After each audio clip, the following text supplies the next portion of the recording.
in sedaj neprilika s talenti. Služabnik prvi. Fanta so vpisali v glasbeno šolo. Zdaj so starši želeli, da se vsaj malo glasbeno izobrazi. Ker ni bilo prostora pri harmoniki, je pristal pri violini. Nikoli ni maral violine. A ker je imel starše rad, je dokončal tistih nekaj razredov.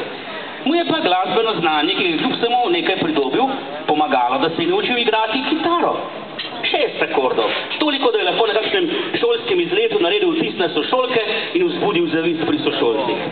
Ko se je naučil še 6 akordov, so ustanovili šolski ansambl, ki je sicer kmalu razpadel, ker so pevko in basista zasačili na stranišču pri kajenju, a je bil ansambl namreč na sceni ravno dovolj dolgo, da je našega fanta opazila neka punca in ga povabila v mladinski veroučni skupini, kjer so obupno potrebovali kitarista, saj je sicer župnik vedno in vneto prakticiral ljudske. V Farožu mu je bilo všeč in župniku na ljubo se je nekoliko priučil še orgel, tako da je ob nedeljah lahko spremljal tistih nekaj žensk, ki so sebi premogle veselje do petja. Veselja je bilo več kot posluha, posluha premalo še za potrpežljiva župnikova ušesa, orgle pa so kot ljubezen. Ljubezen prekrije množico grehov, orgle pa preglasijo fušanje. Punca, ki je bil všeč, ga je navdušila še za skavte. Pri skavtih pa šotori in taborni ogenj, ob ognju petje in kitara in se je naučil še na orglice. Bil pa je tudi zvezda večerov pri skečih in mnogi so mu rekli, da je car in da mora na igralsko. Ko je skavti spremljal invalide na romanju, nihče ni vzel s seboj fotoaparata, je on vse romarje, tako za hec, narisal in ugotovil, da zna in da ga veseli.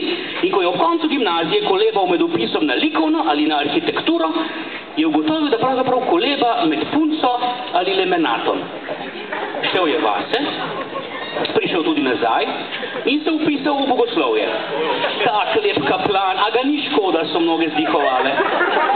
Njemu pa je bilo škoda časa, ki ga ni namenil za druge. Stari, mladi, vsi so noreli za njim, noreli z njim, on pa je bil nor na Kristusa. Z mladimi v Teze, v hribe, na morje, v Medžugorje, starimi v Lurd, na Sveto Goro, tombola, piknik. Svoje nekdanji punci, ki se je medtem poročila, je krstil 4 otroke in ji pokopal mamo. Zamenjal je nekaj farb, povsod je bilo isto in ko ga je pri 68 farb, so se mu, prepričan sem, na široko odprla nebeška vrata, čeprav je bil že škof. Se je vsako noč vse kakšno uro preklečal pred najsvetejšim. Vstopi dobri in zvesti služabnik v veselje svojega gospodarja. Služabnik drugi. Fanta so vpisali v glasbeno šolo, ker je bil to mamin pogoj, da se je lahko vpisal v hokejski klub, kar je bila očetova želja. Mama je želela, da bi igral violino, a ker je bil oče to odločno proti, je fant kompromisno pristal na flavti. Fantu je bilo čisto vseeno, tako za glasbeno kot za hokej, bil je le priden in miren fant, ki je ubogal starše.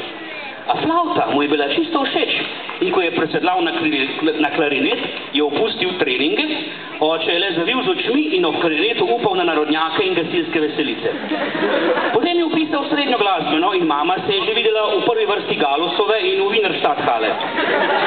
On pa se je v 3. letniku glasbene akademije zaljubil sošolko in kmalu sta igrala v duetu in iskala garsonjero, ker bi se rada po diplomi takoj poročila. Prvi otrok je preprečil njen, drugi prekinil njegov podiplomski študij, šel je vase, prišel tudi nazaj in ker sta se odločila še za 3. otroka, je poiskal službo v glasbeni šoli in postal učitelj. Kmalu zatem še dirigent pihalnega orkestra.